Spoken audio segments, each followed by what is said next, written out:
मुंबईसह संपूर्ण उपनगरांना सध्या पावसानं झोडपून काढलेलं आहे। विक्रोळीमध्ये विक्रमी 316 मिलीमीटर इतका पाऊस झालाय। अनेक ठिकाणी पाणी तुंबलेलं आहे, रस्ते खचलेले आहेत आणि त्यामुळे मुंबईकरांना मोठ्या त्रासाला सामोरं जावं लागलं। आजही मुंबई त्याचबरोबर ठाणे आणि पालघरला पावसाचा रेड अलर्ट घोषित केलेला आहे। त्यामुळे आज कशा पद्धतीने पाऊस होतो, पावसाचा जोर जर असाच कायम राहिला तर अनेक ठिकाणी पाणी साचू शकतं आणि त्यामुळे मुंबईकरांना पुन्हा एकदा मोठा त्रास सहन करावा लागू शकतो।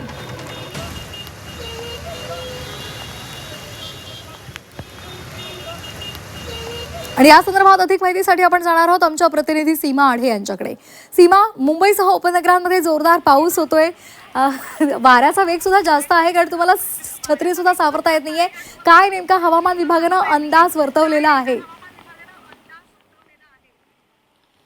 नक्की श्वेता, आपण जर पाहिलं तर मागील काही दिवसांपासून मुंबईमध्ये जोरदार पाऊस जो आहे तो पडतोय आणि दिवसेंदिवस पावसाचा जोर जो आहे तो वाढताना आपल्याला पाहायला मिळतोय। काल अधिकचा पाऊस मुंबईमध्ये आणि उपनगरात पावसाने हजेरी लावली, त्यामुळे काल हवामान विभागाने मुंबईला रेड अलर्ट जो आहे तो जारी केलेला होता। तो रेड अलर्ट आज सुद्धा कायम आहे।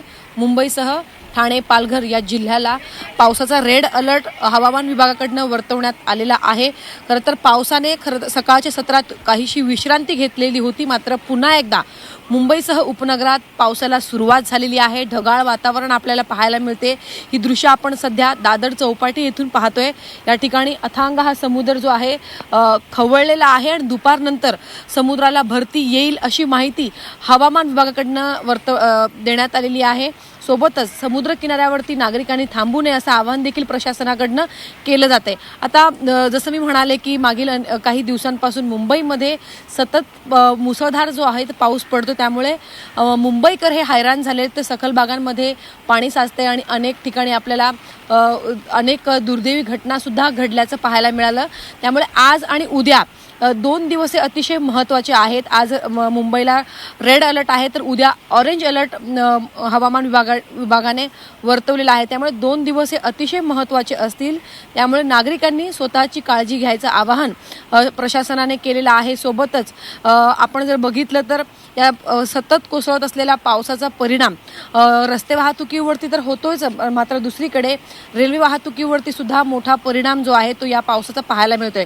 आज रविवार आहे, आज सुट्टीचा दिवस आहे, त्यामुळे अनेक नागरिक घराबाहेर कमी पडतात। त्यामुळे जे नागरिक घराबाहेर पडतात त्यांची मात्र आज देखील त्यांचे हाल होऊ शकतात अशी शक्यता आहे, कारण ढगाळ वातावरण आहे आणि दिवसभर मुसळधार पाऊस मुंबईसह उपनगर, ठाणे, पालघर जिल्ह्यामध्ये कोसळेल असा अंदाज जो आहे तो सध्या वर्तवला जातोय। सध्या आता वारा सुटलेला आहे आणि पावसाला सुद्धा सुरुवात झालेली आहे, त्यामुळे दिवसभर पाऊस अशाच पद्धतीने मुंबईसह इतर ठिकाणी हजेरी लावेल। त्यामुळे नागरिकांनी जास्तीत जास्त काळजी घेण्याचं आवाहन हवामान विभागाकडनं केलं जाते।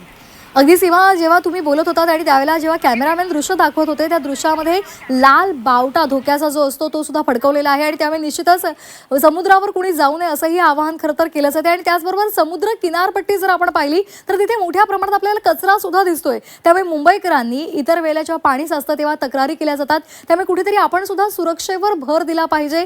कुठेही प्लास्टिक वगैरे कचरा पेटीतच टाकल्या पाहिजेत, या सगळ्या गोष्टी सुद्धा आपण पाहिल्या पाहिजेत। म्हणजे निश्चितच पाणी जे साचलं जातं त्या ज्या नालेसफाई होत नाही हा तर मुद्दा आहेच, पण त्याचबरोबर ज्या पद्धतीने मुंबईकर सुद्धा घाण करत असतात त्या घाणीला सुद्धा कुठेतरी प्रतिबंध लागला पाहिजे, हे सुद्धा महत्त्वाचं आहे। धन्यवाद आपण संपूर्ण दिलेल्या माहितीसाठी।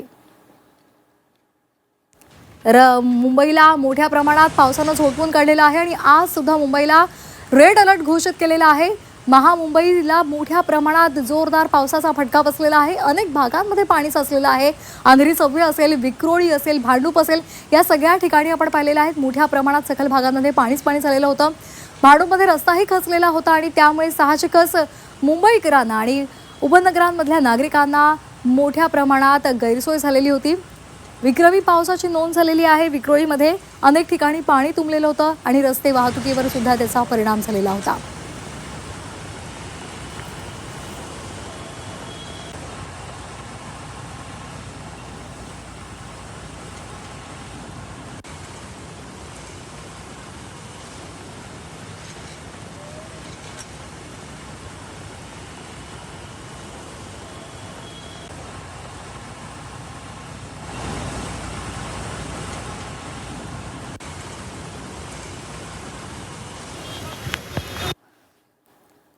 तर आपण हे 3 दृश्य पाहतोय. मरीन ड्राईव्ह हे पहिलं दृश्य आपण पाहतोय. त्याचबरोबर सायनमध्ये काय सध्या स्थिती आहे ती सुद्धा आपल्याला दिसते. मोठ्या प्रमाणात पाणी साचलंय. तर सांताक्रूजमध्ये सुद्धा पावसाचा जोर आपल्याला दिसतोय. मरीन ड्राईव्हमध्ये दृश्यमानतेत घट झालेली आहे. इतका जोरदार पाऊस आहे. त्याचबरोबर सायनमध्ये रस्त्यावर पाणी साचलंय आणि तिथूनच आता वाहनधारकांना आपली वाहनं चालवावी लागत आहेत, कसरत करावी लागते. तर सांताक्रूजमध्ये सुद्धा आपल्याला पावसाचा जोर पाहायला मिळतोय.